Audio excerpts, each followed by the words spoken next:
All right. Well, thank you for joining me once again on the Unbroken Ground. My name is Paul. This is season 2, episode 8, and the title will be Some. And really, it's just going to be a kind of a dive into the journey that I have been having with my other adventure, my other production called Out.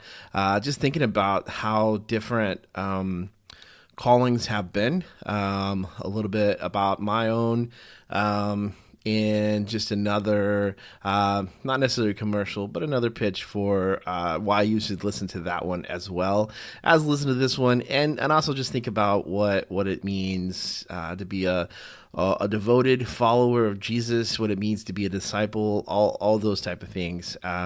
So that's what we're going to talk about today. Again, if you have feedback or questions or anything like that, you're more than welcome to join up on the Facebook group, Facebook.com/The Unbroken Ground, or you can always email at theunbrokenground@gmail.com, or find me on Instagram, on the gram, at The Unbroken Ground, or be real, I'm on there's The Unbroken Ground, and check out both this podcast, and again, if you haven't yet, check out my first 2 interviews with Jim and Travis on the Called Out podcast.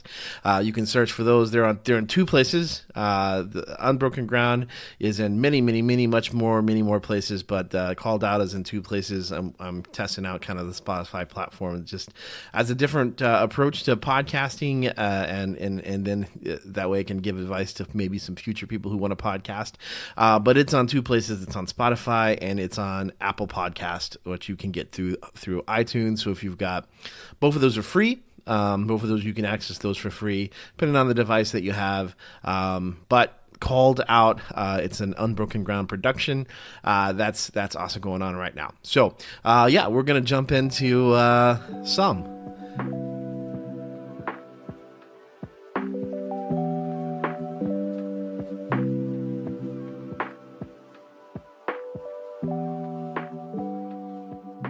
So the title actually comes from Ephesians chapter 4, verses 11 through 16.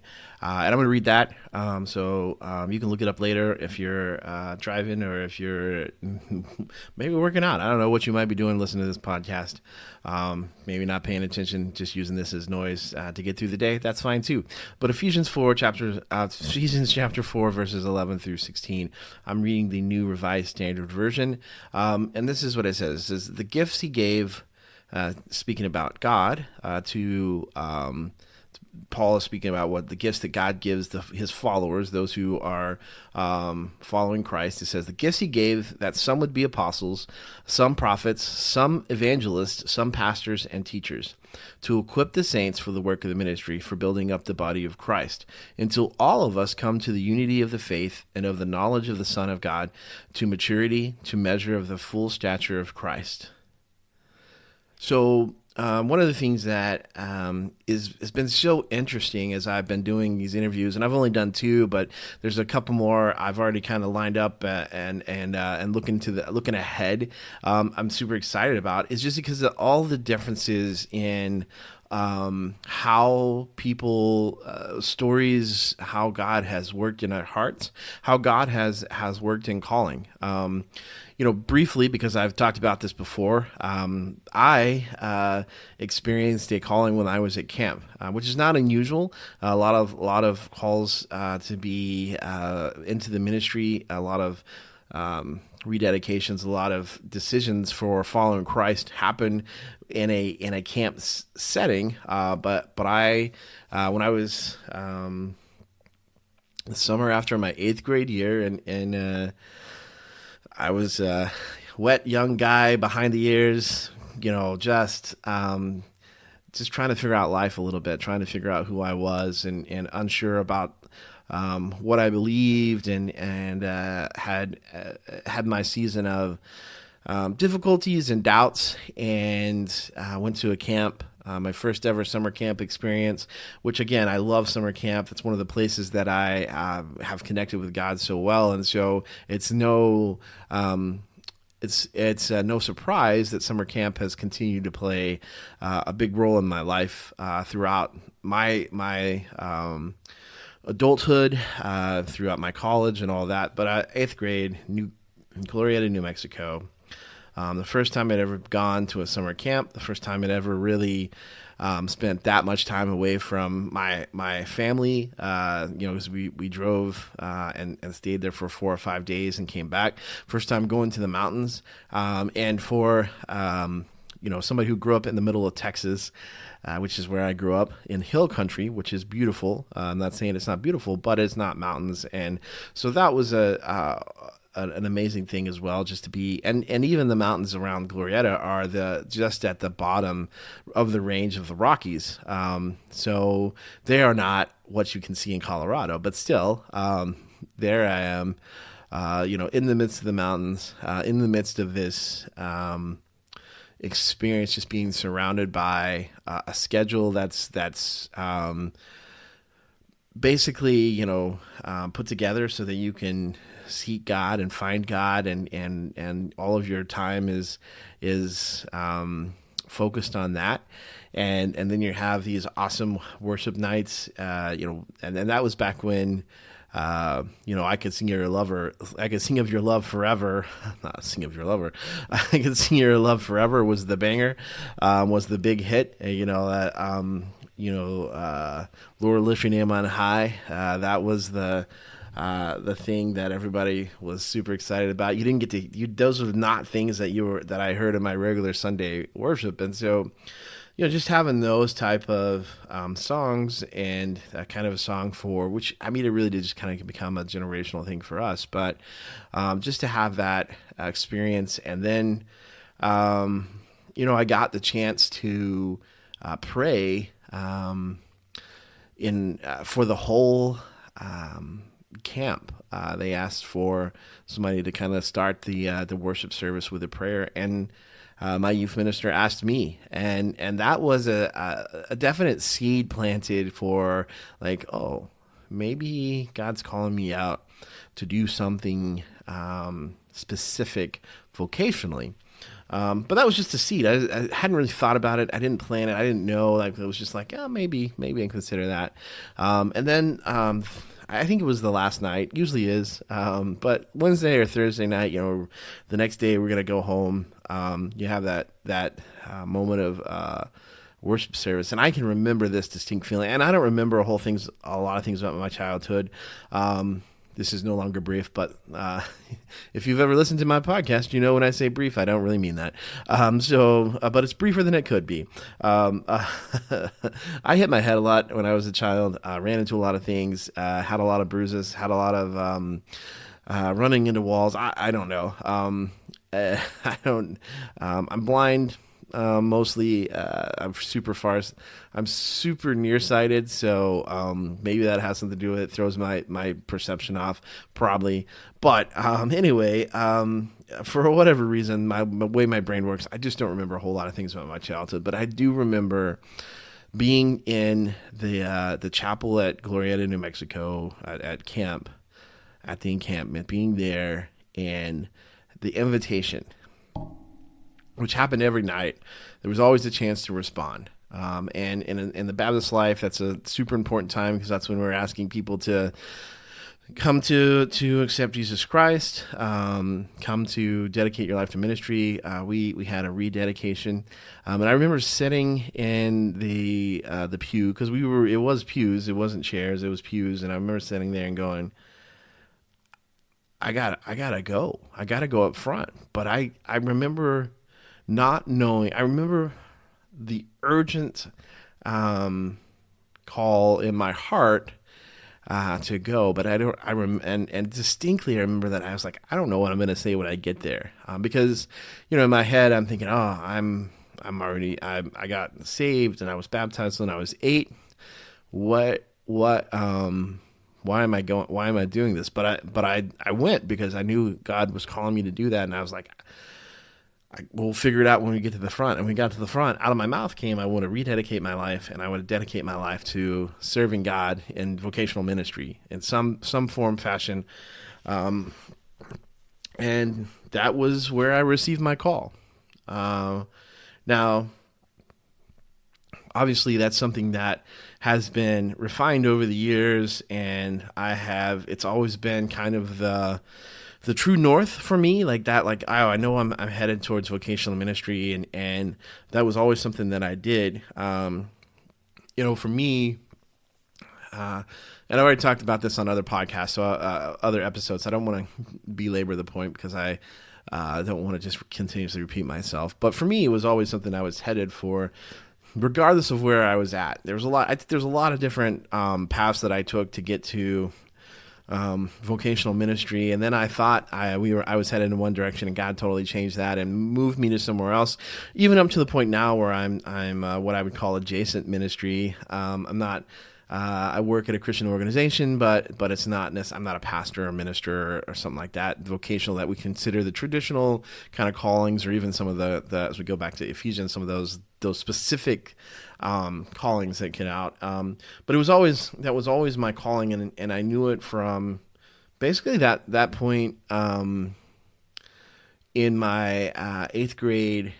Summer after my eighth grade, before I became a freshman, I just knew that that's what God wanted in my life. And so through all the ups and downs, all the twists and turns, I knew that that's what I was supposed to do. And so it's been super interesting for me to see how other people have felt called and the way that they kind of worked out their calling, because it's been different. Like I've yet to talk to somebody so far who had that same kind of experience, that knew what they were going to do. They could pinpoint a specific moment. Both talking to the two people I've talked to so far, it's been much more a gradual thing, or just something that they just kind of moved into, but didn't not necessarily have that singular moment when they're like, yeah, I know what I'm doing. And that's been the truth for me. But it doesn't have to be the truth for everybody. And so it's fun to talk with people who do feel vocationally called, but in a very different way. Like they just have arrived at that calling, have arrived at their obedience to Christ in a very different way. And that's awesome. I'm super excited to continue that discussion with people, because I think it's just, for me, it's just one of those things of all the different ways that God works, and unique to each one of us, that he doesn't have just the one method. He doesn't have just the one way. He doesn't have like, well, this is how people get called, and if you don't fit into that, if you don't respond to that, if you miss that, then you miss out. So it's been it's been just so fun, just to begin to continue to think about that. Yeah, that's kind of been the major thing that I've really learned, just in doing this called out, is just thinking through that, is that I mean, even just kind of subconsciously, I kind of felt like when I started, I had this assumption that other people would also have a moment when they're like, oh yeah, no, I felt called to the ministry here, or they were like, yeah, I can remember the exact day or where I was or what happened, and that's not the case for everybody. And that doesn't mean that those people, that their callings are less than mine, or they're less unique, or they're just the way that God worked. And so Paul in Ephesians is writing to the church, and he's writing because, always Paul's writing to churches because they're still trying to figure out life, and one of the things he gets into is that some people are going to be called out to have very specific roles in the church. Now we have to realize that vocational ministry has definitely shifted and changed, and it's different. It looks different now than anything in Paul's day. It looks different now, and even than it did 200 years ago, even 100 years ago. It continues to change, and so we continue to seek God and be faithful to our callings, and I think that every church should continue to seek and make sure that they're doing justice to the calling that God has for them and the people that they hire, or if they're doing, if they're hiring pastors or the people that they put in place like elders and things like that. They need to be faithful to this idea that there are some that are gifted and that they have talents and they have a calling, that maybe some are, maybe they don't seem as gifted or don't seem to have the gifts that we think they do, but they have the calling. And then you find out that God, specifically is like, as God does, that it's like, oh no, this is the person. Yeah, you thought you needed somebody with these type of calling, these kind of gifts. You made your list, but you were wrong. What you needed was this person, and as God moves and directs, it's there. And so Paul says that there are some people who will receive gifting so that they can be apostles, so they can be prophets, so they can be evangelists, so they can be pastors and teachers. There's some people that God's going to equip with a heart, with talent, with ability, with experiences, and he's going to place those people, he's going to call those people into what I believe is just vocational ministry, is that there are some who are just called to be vocationally in the ministry. Now, that may be a volunteer vocation. I don't want to discredit that. Like sometimes it may be part-time vocation, but there are people that their distinct calling is to be vocationally working in a church or with a church or for a church, and that's just that's the calling God has placed on their life.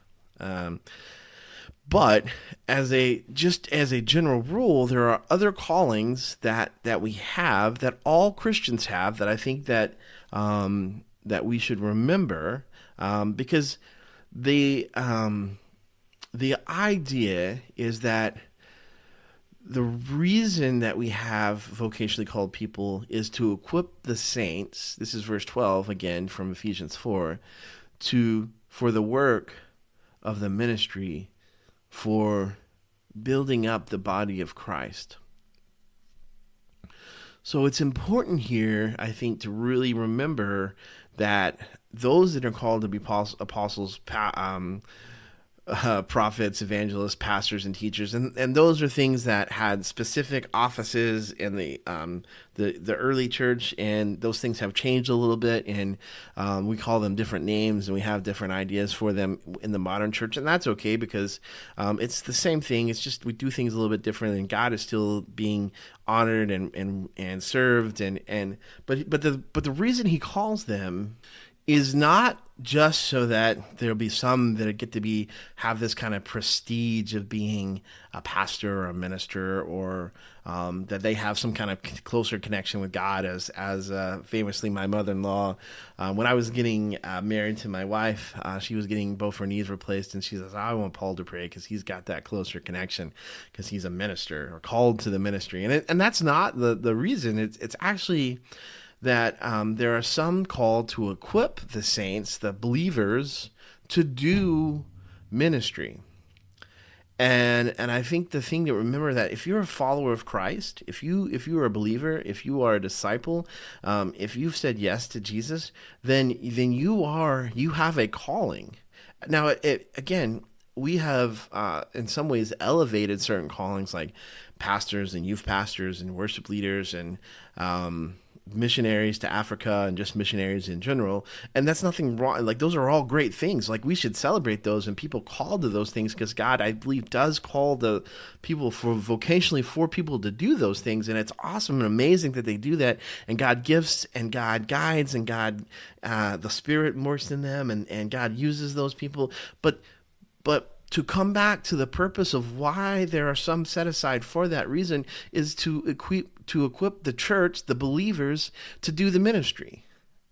And I think that one of the weaknesses of the way that the modern church has developed is that we kind of became a lot more like the corporate world, which is we created the pastor CEO, or the pastor expert, and we're like, oh, well, the ministers will do the work. We'll just, we'll show up on Sunday, we'll pay our money, pay our money.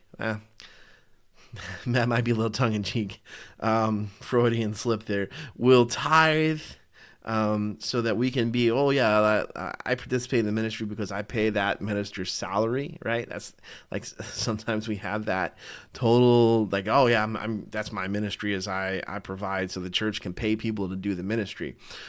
But we have to keep in mind that as followers of Christ, we're all called to be ministers. We're all called to do ministry. And some people really get a little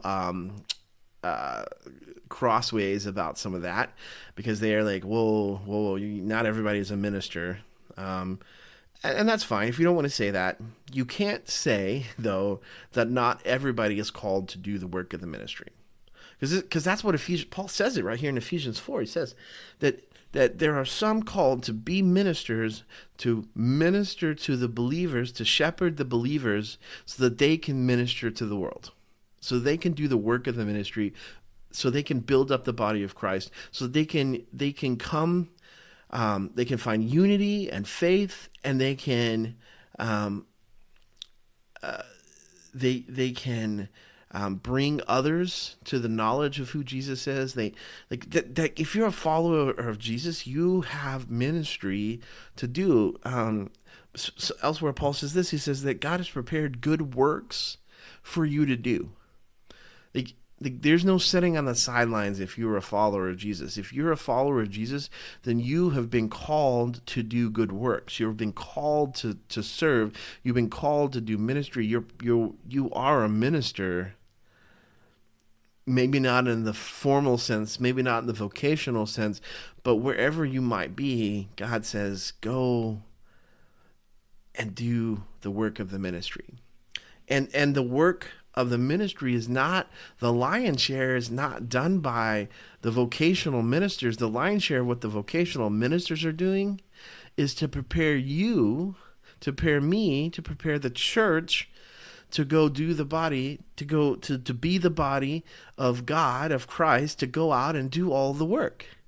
And we've got that backwards a little bit as we have, as the modern church has developed, because we've said, oh, we've got experts in the ministry and we'll let them do that, and we'll just sit and observe, and we'll cheer them on, we'll give our money, we'll give our support, but we'll let them do the work. We'll let them do the ministry. They're the ones that are experts. They have time to read their Bibles and pray and do all that stuff and go on mission trips and all that. I've got my family. I've got my job. I've got it, which are callings in of themselves. But I don't want us to miss this, that if you are a follower of Christ, I'll say this like 80 million times probably in this podcast, but if you're a follower of Christ, then there are good works that he's prepared for you to do. There is ministry he's prepared for you to do.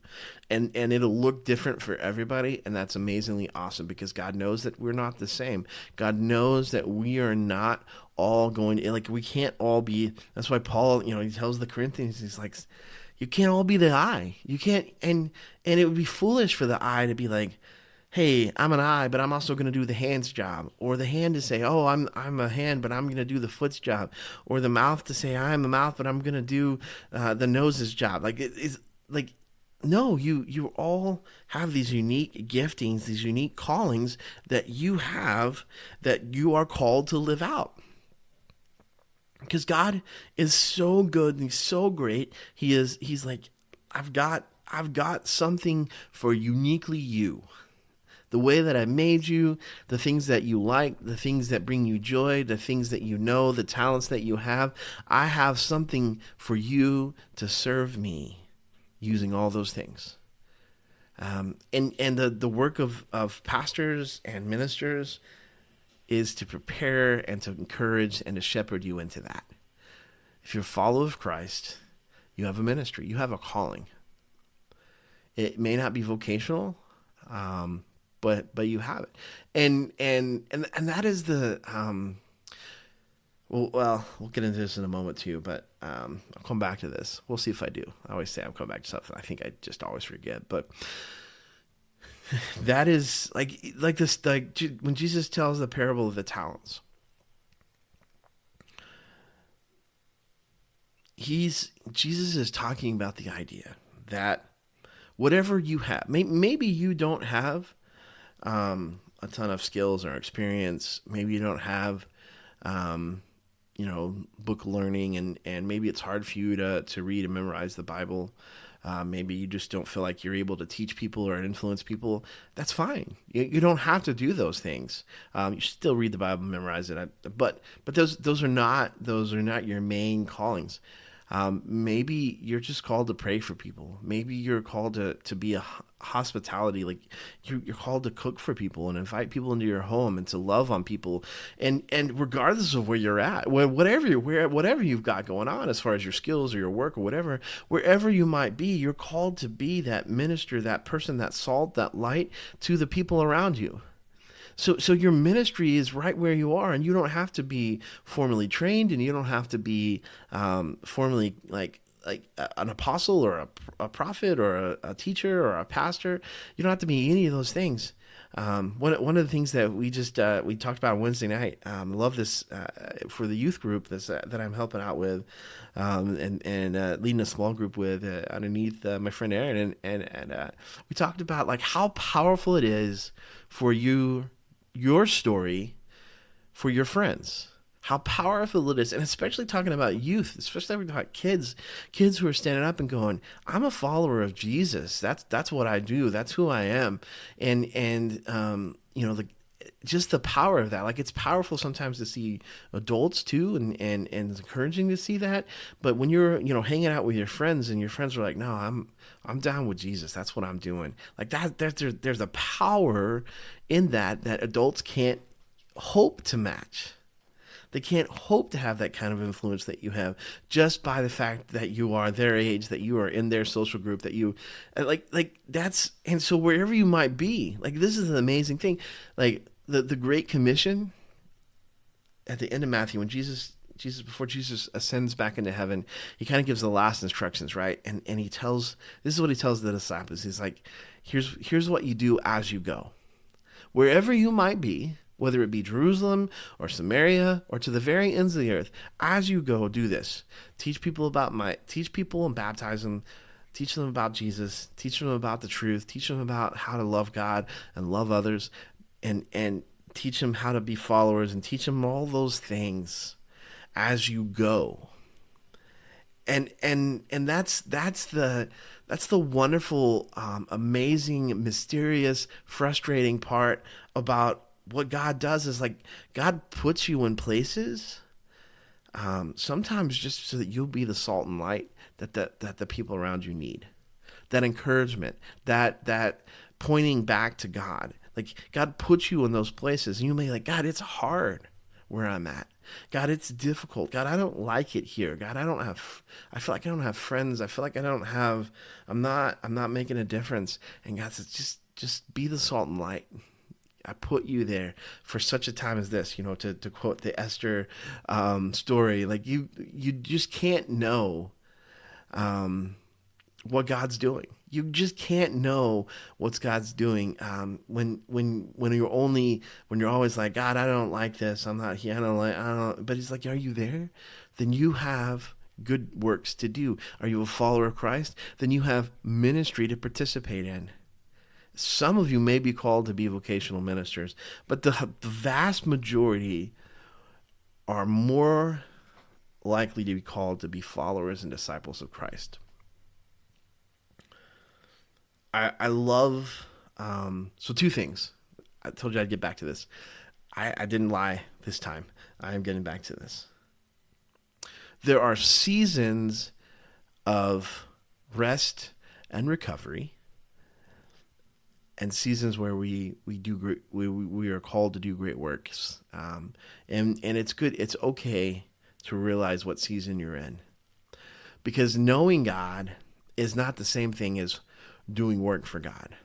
Knowing God is not the same thing as serving God. Knowing God, being known and being known by God, is not the same thing as doing work for God. And sometimes we get that backwards. Sometimes we're like, if I want to get closer to God, that means I got to go sign up for 80 1,000 volunteer opportunities at my church. I gotta be feeding the homeless every day. I've gotta, yeah, it might be your calling to do some of that stuff, but only if it comes out of a relationship with God. And you can't replace doing with being. God, there's this. It's actually this struggle that the Pharisees have. They learn all the rules. They learn how to make sacrifices, and yet their hearts are far from God. Like they know all the rules to follow. They know all the rules. They made up the best rules.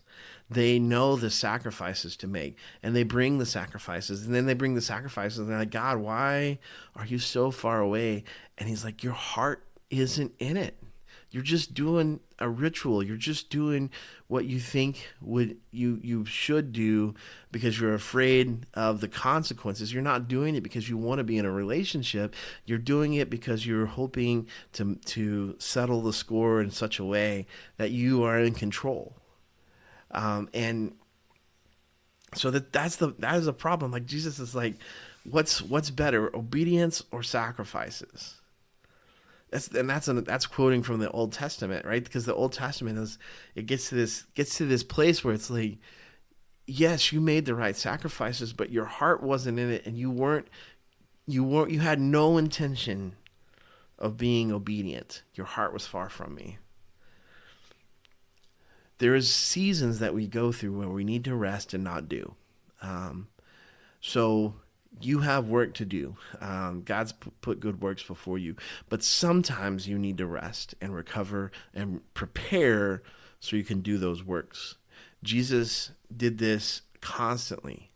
He would go get by himself, pray all night long so that he could do the work that God had prepared for him.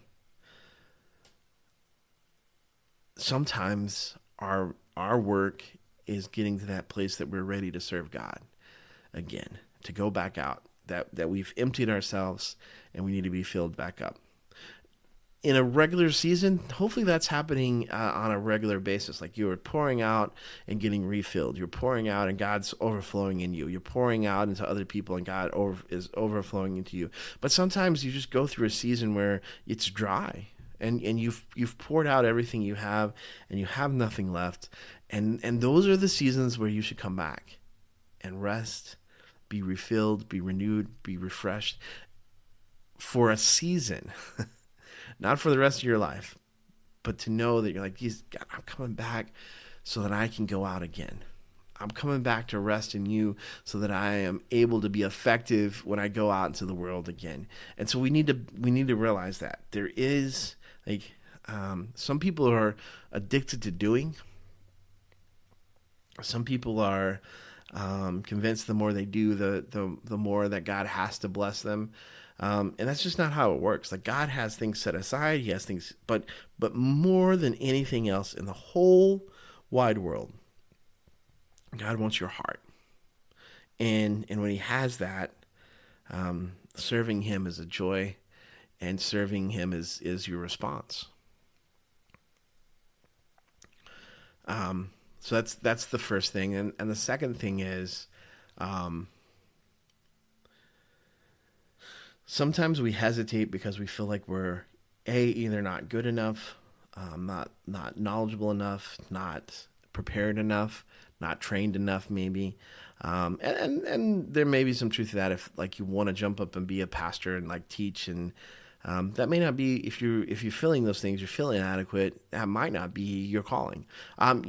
But the truth is, as someone who has stood in front of people and preached sermons, and you guys listen to my podcast now for a whole year, and more, it's sometimes you feel just inadequate. You just don't feel like you're able to do a good enough job. So finding some differences in that, but a lot of that's just done by prayer. That's just like getting into intimacy and connection with God.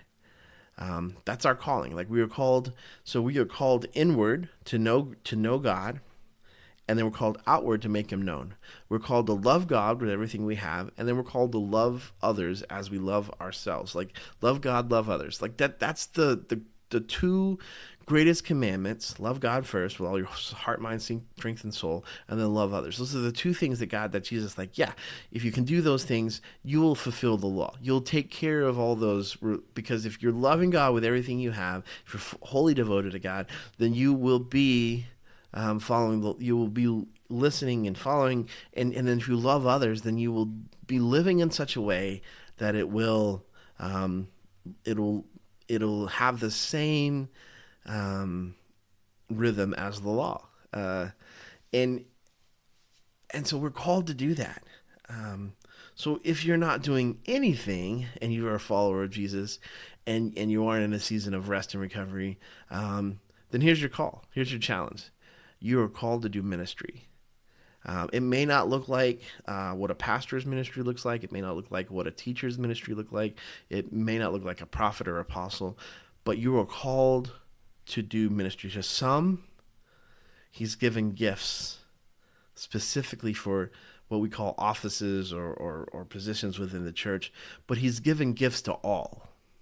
If you are a follower of Jesus, you received gifts to glorify God and to edify the saints. Edify, I mean just build up, support.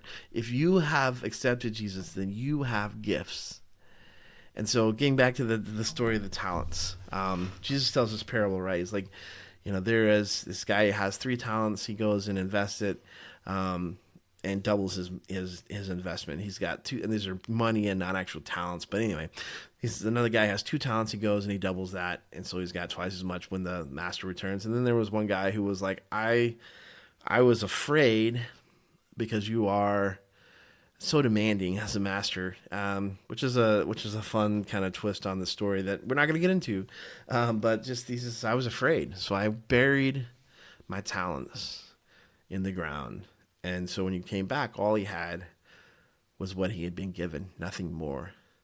And the master was like, well, if you'd just put it in the bank, and at least you could have interest.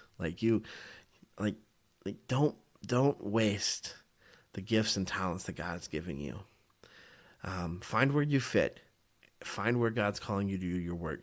If you're a follower of Jesus, then you have received gifts and talents, experiences, desires, things that you love, passions to serve him. Like, he's given you those because he's ready. And wherever you might be, you don't necessarily have to go to Africa. Maybe you're being called to go to Africa. Cool. Do it. But we are all called to serve.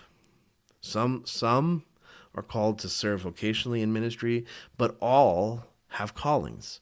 All have been called. All have ministry to do.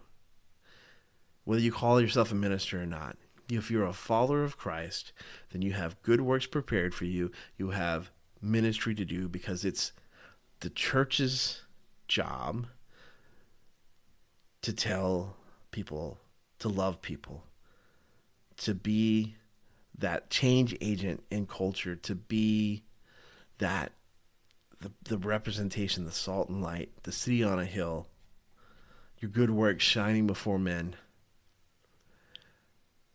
If you're a follower of Jesus, then you haven't been given a pass to do nothing.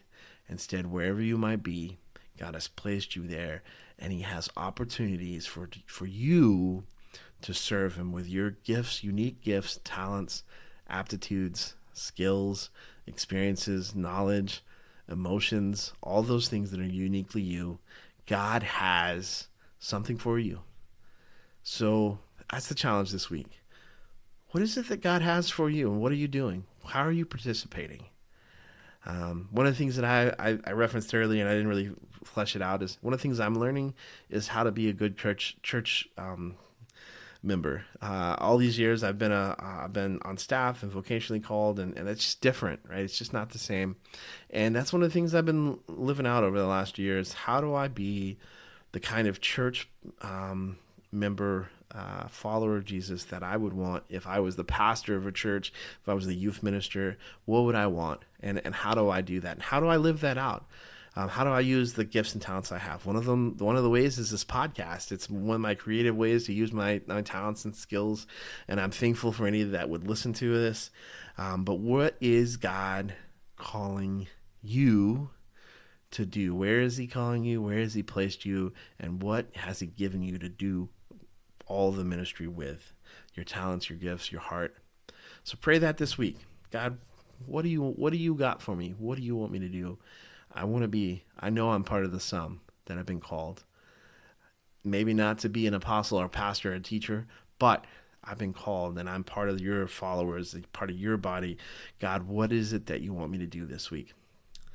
Thank you guys for listening. Always, again, humbled that you would listen. If you have any insights that come from this, or I hope you I hope you're encouraged. But would love to hear if you have any revelations that come after just listening to these things. Again, you can always find me on Facebook /The Unbroken Ground, or email me theunbrokenground@gmail.com. Would love to hear any stories you have. But thanks for listening. Hope you have a wonderful week, and hopefully we'll catch you back again on the flag. And may God bless you and reveal to you what he has for you to do. To serve him, not because serving him brings you your salvation or earns your salvation, but because we have been saved, our response is to live for him. May you live that out this week.